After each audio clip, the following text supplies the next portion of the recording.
کے سامنے قرآن مجید کی ایک آیہ مقدسہ تلاوت کی ہے، جس میں اللہ تبارک و تعالیٰ نے جہاد کی اہمیت اور فضیلت کو بیان کیا ہے، اور خالق کائنات نے فرمایا ان اللہ اشتری من المؤمنین انفسهم واموالهم بان لهم الجنہ، بے شک مومنوں نے اللہ کی بارگاہ میں اپنا مال اور اپنی جانیں قربان کر کے اس کے بدلے جنت کو خرید لیا، جنت کا سودا کر لیا ہے۔ جنہوں نے اپنی مال کی بھی پرواہ نہیں کی اور اپنی جان کی بھی پرواہ نہیں کی، اپنا تن من دھن سب کچھ راہ خدا میں خرچ کر کے انہوں نے اپنے خالق اور مالک سے جنت کا سودا کر لیا ہے۔ اور جان کی کس طرح انہوں نے پرواہ نہیں کی؟ یقاتلون فی سبیل اللہ، وہ راہ خدا میں جہاد کرتے ہیں، اللہ کے دشمنوں سے لڑتے ہیں۔ فیقتلون ویقتلون، اور راہ خدا میں وہ جان دینے سے بھی گھبراتے نہیں ہیں اور جان لینے سے بھی گھبراتے نہیں ہیں۔ فیقتلون ویقتلون وعدا علیہ حقا، یہ اللہ کا سچا وعدہ ہے۔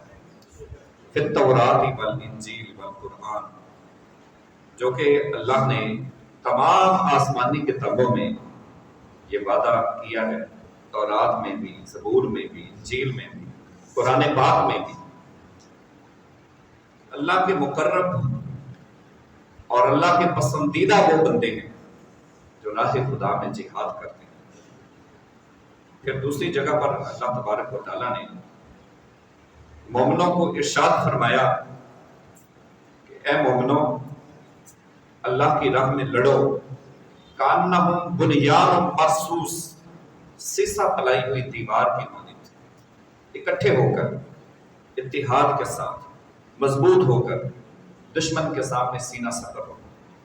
اس لیے کہ دشمن جتنے بھی امن کے دعوے کر لے، دشمن یہود و نصارہ جتنے بھی وہ اپنے آپ کو مہذب قوم بنا لیں، اللہ تبارک و تعالیٰ نے یہ وعدہ فرمایا ہے کہ اے مومنوں، وہ کبھی بھی تمہارے دوست نہیں ہو سکتے۔ یہ دو ٹوک اللہ تعالیٰ نے کہا، یا ایھا الذین آمنوا، اے ایمان والو، لا تتخذوا عدوی وعدوکم اولیاء، تم میرے اور اپنے دشمنوں کو دوست نہ بناؤ۔ یہ میرے بھی دشمن ہیں، یہ تمہارے بھی دشمن ہیں، ان کو کبھی بھی دوست نہ بناؤ۔ اسی طرح قرآن پاک میں مختلف مقامات پر جگہ جگہ اللہ تبارک و تعالیٰ نے مومنوں کو ترغیب دلائی ہے کہ تم آؤ اور میرے راستے میں آ کر جہاد کرو۔ مومنوں، تمہیں کیا ہو گیا ہے؟ لما تقتلون، تم کیوں نہیں لڑتے؟ یہ بار بار اللہ تعالیٰ فرماتا ہے، لما تقتلون، تم کیوں نہیں لڑتے؟ تم بزدل ہو گئے ہو، کیوں نہیں دشمن کے سامنے سینہ سپر ہوتے؟ پھر ایک اور جگہ پر اللہ نے فرمایا، یا ایھا الذین آمنوا اذا لقیتم فئۃ فاثبتوا واذکروا اللہ کثیرا لعلکم تفلحون ولا تنازعوا فتفشلوا وتذهب ريحكم واصبروا ان اللہ مع الصابرین۔ اللہ نے فرمایا کہ تم آپس میں نہ جھگڑو، آپس میں متحد ہو جاؤ، ایک قوم بن جاؤ، اور تم جب آپس میں مسلمان بکھر جاؤ گے تو پھر تم بزدل ہو جاؤ گے۔ آج دو بڑی باتیں ہیں جس کی وجہ سے مسلمان خطہ ارضی پر ذلیل و رسوا ہو رہا ہے۔ کہیں پر مسلمان معاشی تنگدستی میں مبتلا ہے، کہیں پر مسلمان سیاسی بحران کا شکار ہے، اور کہیں پر مسلمان جو ہے وہ غزہ کے اندر قتل عام مسلمانوں کا ہو رہا ہے، نسل کشی ہو رہی ہے۔ اور اللہ تبارک و تعالیٰ نے اس کی نشاندہی قرآن پاک میں فرما دی. دو بڑی باتیں. نمبر ایک بزدلی، موت کا خوف، موت کا ڈر جو روز افزوں بڑھتا چلا جا رہا ہے. اور نمبر دو دنیا سے محبت، دولت کی محبت، مال جائیداد کی محبت، اولاد کی محبت. یہ وہ محبت ہے جو محبت خدا پر آج غالب آ چکی ہے. جو خدائی محبت پر، یہ محبت ہماری دنیا کی محبت، دنیا کا لالچ، مال و دولت کا لالچ، یہ اس پر غالب آ چکا ہے. اور اس وقت پوری دنیا کے مسلمان مجموعی طور پر ایک بے سہارا بھیڑوں کی مانند ہیں. چاہے وہ پاکستان کے مسلمان ہوں، چاہے وہ ترکیہ کے مسلمان ہوں، چاہے وہ عرب کے مسلمان ہوں، بے سہارا بھیڑوں کی مانند پھر رہے ہیں. اور ترمع الدہر کیف یدار، چلو تم ادھر کو ہوا ہو جدھر کی. ہر کوئی نفسا نفسی کا عالم ہے، نفسا نفسی کا عالم ہے. اور اپنے ساتھ بھی لوگ مخلص نہیں ہیں. چاہے جائے کہ وہ اپنی قوم کے ساتھ مخلص ہو، چاہے جائے کہ وہ اپنے ملک کے ساتھ مخلص ہو. تو اس قدر مسلمانوں میں انتشار پیدا ہو چکا ہے، مسلمانوں کا شرازہ بکھر چکا ہے اور اتحاد ختم ہو چکا ہے. حدیث پاک میں ہے، رسول اللہ صلی اللہ علیہ وسلم نے فرمایا ید اللہ علی الجماع، اللہ کی مدد جماعت کے ساتھ. یعنی جب تم اکٹھے ہوو گے، متحد ہوو گے، تو پھر اللہ کی مدد بھی تمہارے اوپر نازل ہوگی. لیکن جب تم اکٹھے نہیں ہوگے تو پھر اللہ کی مدد کیسے آئے گی؟ ید اللہ علی الجماع، اس لیے کہ اللہ کی مدد جماعت پر ہے جب اکٹھے ہوتے ہیں مسلمان. فرد قائم ربط ملت سے تنہا کچھ نہیں. اس سادی سی بات کی ہے علامہ اقبال، اور قرآن پاک کی اس آیت کا ترجمہ کیا ہے وَاعْتَصِمُوا بِحَبْلِ اللَّهِ جَمِيعًا وَلَا تَفَرَّقُوا، کہ اے ایمان والو اللہ کی رسی کو مضبوطی سے تھامو اور منتشر نہ ہو جاؤ، تو فرقے میں نہ پڑو. آج غزہ کی بربادی کی سب سے بڑی وجہ مسلمانوں کا منتشر ہونا ہے، مسلمانوں کا اتحاد نہیں ہے. محض باتیں ہیں، دعوے ہیں. علامہ اقبال کہتے ہیں کہ اقبال بڑا اپدیشک ہے، من باتوں میں مو لیتا ہے، گفتار کا غازی بن تو گیا، کردار کا غازی بن نہ سکا. باتیں تو بڑی بڑی کرتا ہے لیکن عمل نہیں ہے، کردار نہیں. آج ہمارا کریکٹر نہیں ہے. سب جو ہے وہ باتیں کر رہے ہیں، ہم یہ کر دیں گے، ہم وہ کر دیں گے، ہم مذمت کرتے ہیں، ہم اس کو جو ہے نا اس کا جو ہے ہم جنگ بندی کا جو ہے وہ مطالبہ کرتے ہیں، سختی سے مطالبہ کرتے ہیں. آپ اخبار چھاپتے رہیں، نیوز میں دیتے رہیں، ان کو اس چیز کی کیا پرواہ ہے جب عملی طور پر مسلمان سامنے نہیں آئے. تو پریکٹیکلی طور پر جب تک مسلمان اکٹھے نہیں ہوں گے، متحد نہیں ہوں گے، تو کبھی بھی جو ہے وہ دشمن وہ تو آگے بڑھ، وہ تو اور زیادہ جو ہے وہ اس کو پتہ چل گیا ہے کہ میں نے ان کو روکا ہوا ہے، اس لیے اس کو شے دے دی کہ جو چاہے کر. ایک کھلا میدان تمہارے سامنے، جتنا چاہے ان کا قتل عام کر. نہ تو اس میں جو ہے وہ پاکستان کی یہ جرت ہوگی وہ اس میں کوئی بات کرے گا، نہ جو ہے دوسرے کوئی ایک دو اور ہیں سعودیہ ہے، نہ ان کی جرت ہوگی. ان کو میں سنبھال لوں گا، اس لیے تجھے جو ہے وہ کھلی شے ہے، جو مرضی کر. تو عزیز دوستو، یہ ایک حتمی فیصلہ ہے کہ ید اللہ علی الجماع، اللہ کی مدد ہوتی ہے جماعت کے ساتھ. اقبال کہتے ہیں فرد قائم ربط ملت سے ہے، تنہا کچھ نہیں. موج ہے دریا میں، بیرون دریا کچھ نہیں. کہ ایک انسان کی طاقت بھی اس وقت ہوتی ہے جب وہ اپنی قوم کے ساتھ مل کر چلتا ہے، جب مجموعی طور پر پوری قوم متحد ہوتی ہے. لیکن اگر وہ تنہا جتنا مرضی کرتا رہے گا، کوشش کرتا رہے گا، وہ آپ نے کہانی پڑھی بڑی مشہور کہ جب تک وہ اکٹھے تھے بیل تو شیر کا انہوں نے تیا پانچا کر دیا، لیکن جب علیحدہ علیحدہ ہو گئے تو ایک ایک کو چیر پھاڑ کے کھا گئے. اب وہ ایسے ہی اس نے کرنا ہے. پہلے اس نے ایران پر اٹیک کیا، اس پر عراق پر کیا، پھر افغانستان پر کیا. اب وہ فلسطین کے نہتے مسلمانوں کا قتل عام کر رہا ہے، اور 10,000 تک مسلمانوں کی تعداد پہنچ چکی کہ وہاں پر شہید ہو چکی، اور ان میں زیادہ تعداد بچوں کی اور خواتین کی تعداد.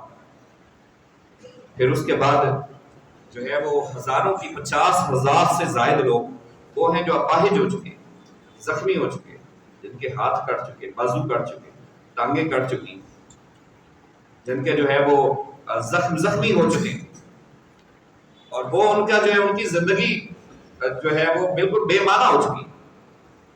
50,000 سے زائد وہ مسلمان، اور اس قدر جو ہے وہ بمباری کر رہا ہے، بمبارڈمنٹ کر رہا ہے مسلسل، اور مسلمان جو ہیں وہ اس کا تماشا دیکھ رہے ہیں ان بھینسوں کی طرح کہ جس بھینسے پر شیر حملہ آور ہو جاتا ہے تو باقی بھینسیں آنکھیں پھاڑ پھاڑ کے اس کو دیکھ رہی ہوتی ہیں، آنکھیں پھاڑ پھاڑ کے اس کو دیکھ رہی ہوتی ہیں، یہ کیسے اس کو چیر پھاڑ کے کھاتا ہے۔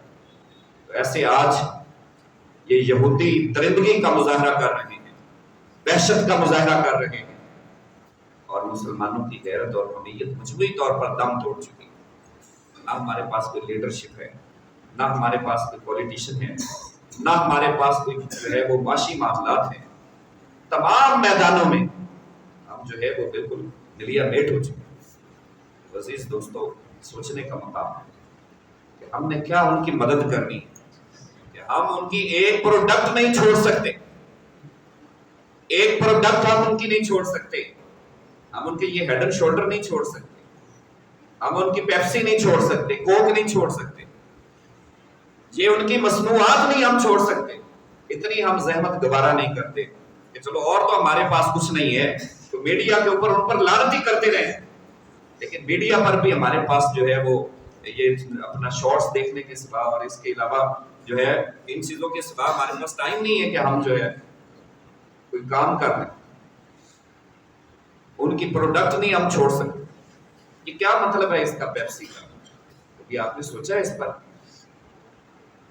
پیپسی جو مخفف ہے، جس طرح یہ مخففات ہوتی ہیں مختلف، جس طرح UAE ہے مخفف ہے، اردو اور جو ہے عربک انگلش، اسی طرح یہ پیپسی مخفف ہے، پے ایچ پینی ٹو سیو اسرائیل۔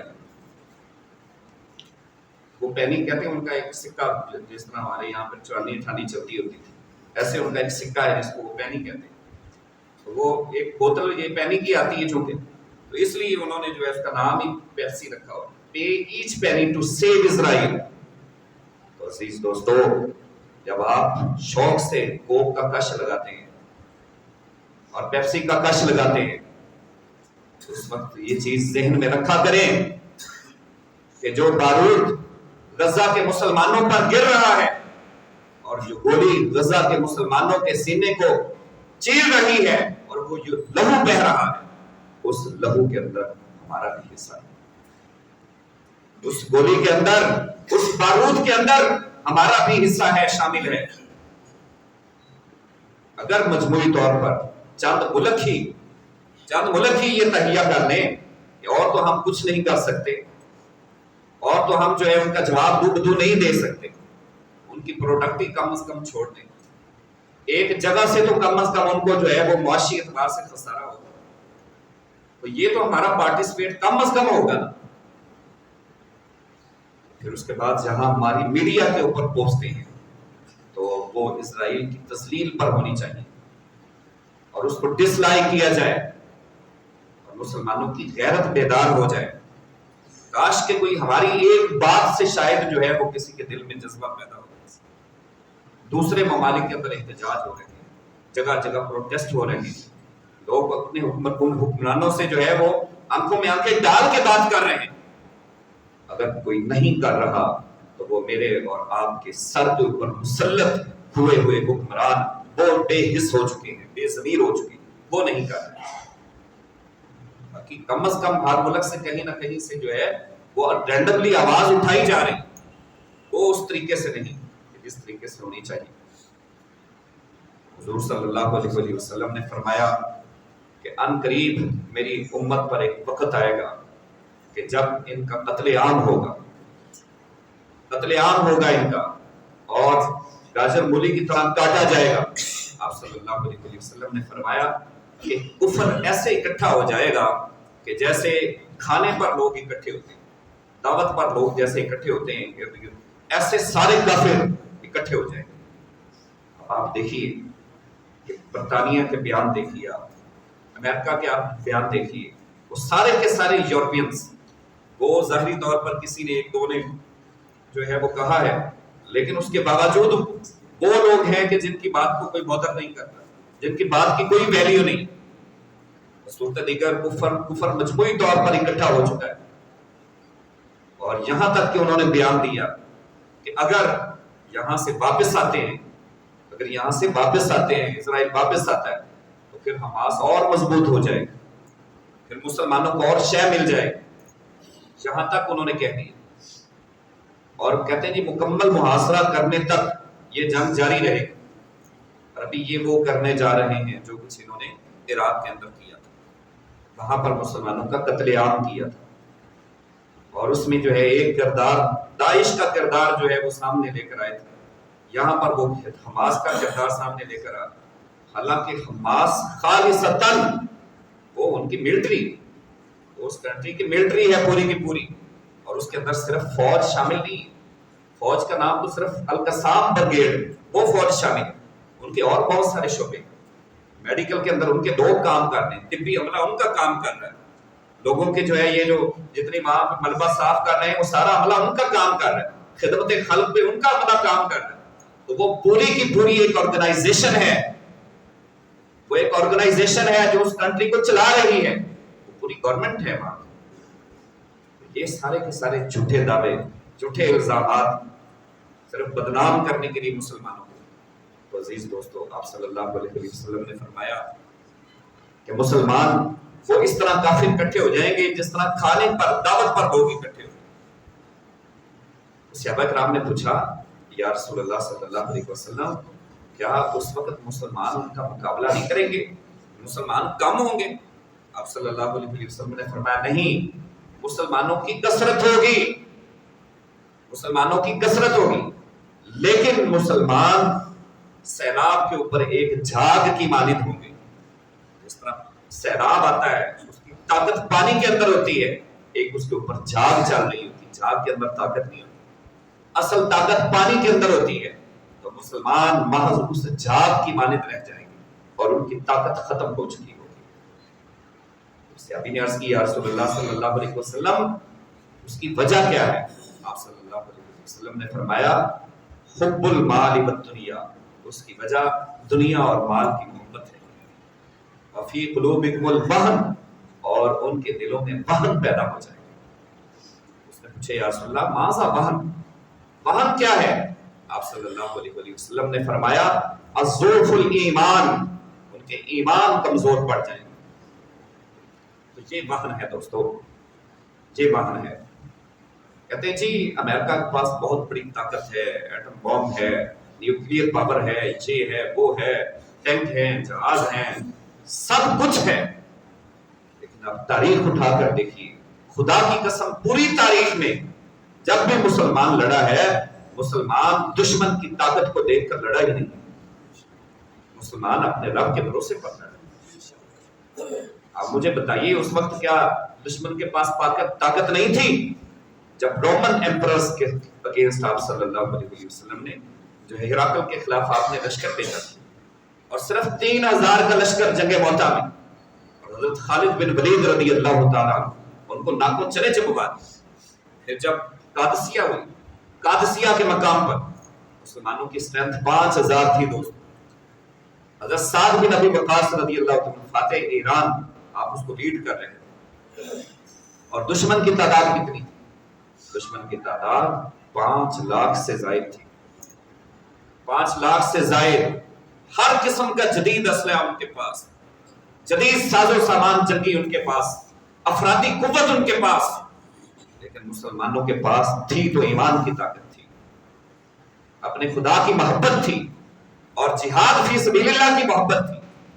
اب مسلمان ڈر رہا ہے کہیں ہم مر نہ جائیں، مسلمان متحد نہیں، مسلمان بکھرا ہوا ہے دوستو۔ صرف 1 لاکھ مسلمان، بہت زیادہ تعداد بتا رہا ہوں میں، 1 لاکھ مسلمان جب یہاں پہ قادیانیوں کو کافر قرار دیا تھا 1974 میں، قادیانیوں کو جب کافر قرار دیا تھا تو اس وقت ہمارے 10,000 مسلمان یہاں پر آپ کی ملٹری میں شہید کیے تھے، آپ کی فوج نے. اس کی کیا وجہ تھی؟ اس کی وجہ یہ تھی کہ یہاں پر جو ہے وہ قادیانی آفیسرز جو ہے بیوروکریٹس وہ سارے آپ کے قادیانی. آج بھی جو ہے آپ چھان کر دیکھیں زیادہ نام آپ کو قادیانیوں کو ملے آج. تو وہ ساری کی ساری بیوروکریسی تو آپ کی قادیانیوں کے پاس ہے. اور اسی طرح یہاں پر آفیسرز جو ہیں فوج کے اندر وہ بھی قادیانی تھے. تو یہ سارا مال روڈ اور جو ہے یہ سارا پورا مسلمان پاکستان کا باہر نکل آیا. لیکن لمحہ بھر کے لیے مسلمان متحد ہو گیا, لمحہ بھر کے لیے متحد ہو گیا تھا اور سیدھی گولیاں چلائی تھی ان بدبختوں نے, ظالموں نے. آپ تاریخ اگر آپ نے اٹھا کر دیکھی 10,000 مسلمانوں کی لاشیں یہاں سے ہم نے اپنے کندھوں پر اٹھائی. لیکن اس کے باوجود جب مسلمان کھڑا ہو جاتا ہے نا, کوئی کام کا ڈیسیژن لے لیتا ہے, پھر وہ پیچھے نہیں ہٹتا, پھر اللہ کی مدد اس کے ساتھ شامل ہوتی ہے. یہی بات, پھر خدا کی مدد شامل ہوتی ہے.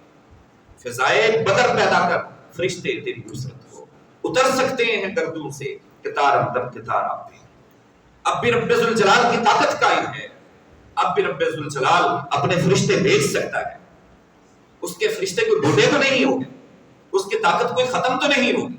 آج بھی وہ مسلمانوں کو زمانے بھر میں عزت عطا کر سکتا ہے, لیکن شرط یہ ہے فضائے بدر پیدا کر. پہلے تو اپنے اندر وہ فضا تو پیدا کر, وہ ماحول تو پیدا کر, اپنے اندر وہ اتحاد تو پیدا کر. جب ایک جان ہو کر کانہم بنیان مرصوص سیسا پلائی ہوئی دیوار کی مانند تم ذرا اٹھ کر کھڑے ہو جاؤ, اور بے شک تمہارے ہاتھ میں کچھ بھی نہیں ہوگا. اور بدر میں اگر وہ اپنے ہاتھ میں کھجور کی چھڑیاں لے کر آتے ہیں اور وہ دشمن کی گردن پر چلاتے ہیں, تو رب ذوالجلال ان چھڑیوں کو بھی تلوار بنا دیتا ہے, ان چھڑیوں کو تلوار بنا دیتا ہے. جب یہ جذبہ لے کر مسلمان لڑتا ہے نا, پھر اللہ فرماتا ہے کہ مجھے میرے رب ہونے کی عزت کی قسم ہے کہ اگر تم 20 بھی جاؤ گے تو 200 کو فتح کر کے آؤ. ارے 20 200 پر غالب رہے. پھر اللہ نے یہ میں وَأَعِدُّوا لَهُم مَّا اسْتَطَعْتُم مِّن قُوَّةٍ وَمِن رِّبَاطِ الْخَيْلِ تُرْهِبُونَ بِهِ عَدُوَّ اللَّهِ وَعَدُوَّكُمْ وَآخَرِينَ مِن دُونِهِمْ لَا تَعْلَمُونَهُمُ اللَّهُ يَعْلَمُهُمْ. اللہ نے فرمایا کہ ہر وقت یہ جناب درس دینے والے امن کا درس دے, اسلام امن کا درس دیتا ہے, اسلام امن کا درس دیتا ہے. جہاد یہ ہے جی کہ اپنے سب سے بڑا جہاد یہ اپنے نفس کے ساتھ جہاد کیا جائے, یہ سب سے بڑا جہاد ہے. تو دین کے اندر امینڈمنٹ کرنا, طرح طرح کی جو ہے وہ من مانی تشریحات کرنی. ہر بندہ مفتی بنا ہوا ہے, ہر بندہ مفتی بنا, جس سے پوچھو جو ہے وہ آپ کو ایک سے بڑھ کے ایک مسئلہ بتائے گا, پوچھ کر کے. ہر بندہ یہاں پہ سیاستدان ہے, ہر بندہ ڈاکٹر ہے, ہر بندہ یہاں پہ جناب جو ہے نا وہ اپنا مینجمنٹ میں ایکسپرٹ ہے. جس سے جو آپ مشورہ لے لیں آپ سے بہترین مشورہ لیا. اور سچ بات یہ ہے کہ کچھ بھی نہیں. یہ ہمارے سب سے بڑی زوال کی وجہ ہے. ایک بے سہارا بھیڑ بکریوں کے مانند ہم چلے جا رہے ہیں. میں نے عرض کیا کہ جب وہ فضا پیدا ہوتی ہے پھر اللہ خدائی وعدے ہیں جگہ جگہ پر. قرآن پاک میں اللہ نے فرمایا وَأَنْتُمُ الْأَعْلَوْنَ, مسلمانوں غالب تم ہی آؤ گے, فتح تمہاری ہوگی. دشمن جس بھی انداز میں تمہارے سامنے آ جائے, دشمن جتنی بھی چال چال لیں, جتنے چاہے وہ جو ہے اپنے پاس طاقت اختیار کر لیں, اللہ نے فرمایا انتم الاعلون, فتح تمہاری ہی ہوگی, غالب تم ہی آؤ گے. ان کنتم مؤمنین, شرط یہ ہے کہ تم پہلے مومن تو بن جاؤ, پہلے مومن تو بن جاؤ. جب لباس ان کا ہے, جب کلچر ان کا ہے, جب جو ہے غلامی کا پٹا گلے میں ان کا ہے, جب نظریات ان کے ہیں, کردار ان کا ہے, پھر مجھے بتائیے کس منہ سے ہم کہیں. اقبال کہتے ہیں یہ وہ مسلمان ہیں, یہ وہ مسلمان جنہیں دیکھ کر شرمائے حمود. اگر ہندو بھی ان مسلمانوں کو دیکھ لیں تو وہ بھی شرم سے پانی پانی ہو جائے. یہ وہ مسلمان تھے کہ ہم ہی تھے تیرے مار کا آراؤں میں, خشکیوں میں لڑتے تھے کبھی دریاؤں میں, دی اذانیں کبھی یورپ کے کلیساؤں, کبھی افریقہ کے تپتے ہوئے صحراؤں میں. دشت تو دشت دریا بھی نہ چھوڑے ہم نے, بحر ظلمات میں دوڑا دیے گھوڑے ہم. تو یہ تبھی ہوتا ہے میرا بھائی جب اتحاد قائم ہوتا ہے. آپ صلی اللہ علیہ وسلم نے فرمایا, پوچھا نا صحابی نے کہ حضور اس کی بڑی وجہ کیا ہوگی؟ مسلمان کثرت سے تو ہوں گے لیکن جھاگ کی معنی تو ہوگی, یعنی جس طرح جھاگ کی کوئی طاقت نہیں, کوئی ویلیو نہیں, اسی طرح یہ مسلمان محض جو ہے وہ سمجھ لیجیے ریوڑی, اور اس کی کوئی طاقت نہیں، کوئی ویلیو نہیں، جتنے مرضی یہ بیان دیتے رہے، جتنے مرضی کچھ کہتے رہے، ان کو کیا پرواہ ہے؟ کیوں؟ ان کو پتا ہے کہ یہ ہمارا کھا ہے، اس لیے ہمارے سامنے نہیں بول سکتے۔ صرف ایک چیز سے ان کو خوف ہے، صرف ایک چیز سے، وہ کیا ہے؟ وہ ہے کہ اسلامک قوانین، کہیں ایسا نہ ہو کہ کسی ملک کے اندر مسلمانوں کے اسلامک قوانین آ جائیں تو پھر تو ہر صورت میں وہ غالب آ ہی آئے۔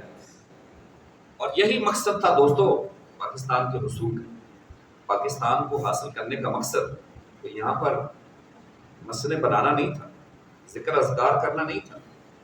اگر صرف مسجدوں کی بات کی جائے تو مسجد امریکہ میں اس سے کہیں زیادہ خوبصورت، مسجدوں کو دیکھ کر روح ٹھنڈی ہو جاتی ہے۔ آپ فرانس کی، جرمنی کی مسجدیں دیکھیں، آپ ایک مرتبہ انسان کی روح تازہ ہو جاتی ہے مسجدوں کو دیکھ کر۔ مسجدیں بنانا مقصد نہیں تھا، یہاں پر ذکر و اذکار، عبادت ہندوستان کے لوگ ہم سے زیادہ کرتے ہیں۔ کینیڈا کے مسلمان جو ہیں وہ بے شک تھوڑے ہیں، جہاں بھی رہتے ہیں یورپ میں، وہ کم از کم ہم سے زیادہ پکے مسلمان ہوں گے، عادات اور اخلاق کے حوالے سے، ذکر اذکار کے حوالے سے۔ تو یہ مقصد نہیں تھا کہ یہاں پر عبادت کی جائے، ریاضت کی جائے اور ذکر و اذکار کیا جائے، مسجدیں بنائی جائیں۔ پاکستان کو حاصل کرنے کا مقصد ہی یہ تھا کہ یہاں پر اسلام کے اصولوں کو قائم کیا جائے، اور اس سے ان کو خوف ہے، اس سے وہ ڈرتے ہیں، اس لیے کہ جب بھی اسلام آئے گا وہ تمام ادیان پر غالب ہوگا۔ تو عزیز دوستو، اب یہ جو مار رہے ہیں، دہشت قائم کر رہے ہیں، درندگی قائم کر رہے ہیں، لیکن پھر بھی مسلمان کے دل میں جتنا بھی ایمان باقی ہے، باقی تو ہے، تو مسلمان اس سے ڈرنے جھجکنے والا نہیں ہے۔ غزوہ احد میں ایک خاتون کے 4 ریلیٹیو شہید ہو گئے، اس کا شوہر بھی شہید ہو گیا، بیٹا بھی، اس کا باپ بھی شہید ہو گیا، اس کا بھائی بھی شہید ہو گیا، اور وہ راستے میں کھڑی ہے اور وہ آپ صلی اللہ علیہ وسلم کا انتظار کر رہی ہے۔ اس کی جو نگاہیں ہیں وہ حضور صلی اللہ علیہ وسلم کو دیکھ رہی ہیں، اس کی نظر اپنے باپ پر نہیں، اپنے بھائی پر نہیں، اپنے بیٹے پر نہیں، اس کی نظر اللہ کے رسول صلی اللہ علیہ وسلم، جو بھی آتا ہے اسے پوچھتی ہے کہ اللہ کے رسول کیسے ہیں، اینا محمد رسول اللہ۔ تو قافلے والے بتاتے ہیں کہ ہمیں خبر نہیں ہے ابھی تک، لیکن جب فائنل خبر رپورٹ پہنچتی ہے تو ایک قافلہ آ کر بتاتا ہے کہ آپ صلی اللہ علیہ وسلم ویسے ہی ہیں اے خاتون جیسے تم دیکھنا چاہتی ہو، یعنی بخیر و عافیت سے آپ صلی اللہ علیہ وسلم موجود ہیں۔ تو اس نے ایک تاریخ ساز جملہ کہا، اس نے کہا کہ اگر وہ ٹھیک ہیں تو پھر زمانے کا کوئی غم مجھے ڈھال نہیں کر سکتا۔ اگر میرے آقا و مولا صلی اللہ علیہ وسلم میرے پاس موجود ہیں، کیا ہوا جو میرا شوہر دنیا سے چلا گیا، کیا ہوا جو میرا بھائی چلا گیا، کیا ہوا جو میرا زندگی کا اکلوتا سہارا میرا ایک بیٹا تھا وہ چلا گیا، لیکن مجھے اس کا غم نہیں ہے، اس لیے کہ میری زندگی کی بہاریں میرے بھائی کے دم قدم سے وابستہ نہیں تھی، میری زندگی کی بہاریں میرے شوہر اور بیٹے کے دم قدم سے وابستہ نہیں تھی، میری زندگی کی بہار تو حضور آپ کے دم قدم سے وابستہ تھی۔ اگر آپ موجود ہیں تو دنیا کا کوئی غم مجھے نڈال نہیں کر سکتا۔ اے عصر حاضر گواہ ہے، چراغ الفت جلایا ہم نے، اس الفت کے قدم قدم پر ہمارے ہی لہو کے لیے جلائیں گے۔ آج اگر ہمارے مسلمان اتنی بڑی ان جو ہے وہ یہود و نصارہ کی درندگی کو دیکھ کر اس پر خاموش ہے تو یقین جانیے کل یہ نہتے مسلمان جب خدا کی بارگاہ میں یہ بچے حاضر ہوں گے تو جہاں پر یہ یہودیوں کا گریبان پکڑیں گے وہاں پر یہ ان بے حمیت مسلمانوں کے رہنماؤں کا بھی گریبان پکڑیں گے اور ان سے بھی پوچھیں گے کہ بتاؤ تمہارے پاس طاقت تھی، تمہارے پاس سب کچھ تھا، تم لوگوں نے کیوں ان کا جواب نہیں دیا؟ اور خدا کے عذاب کا کوڑا دور نہیں ہے، اس لیے کہ جو ظلم کو دیکھ کر خاموش رہتا ہے یہ بھی ظلم میں برابر کا شریک ہونا ہے، یہ بھی ظلم میں برابر کا شریک ہونا ہے۔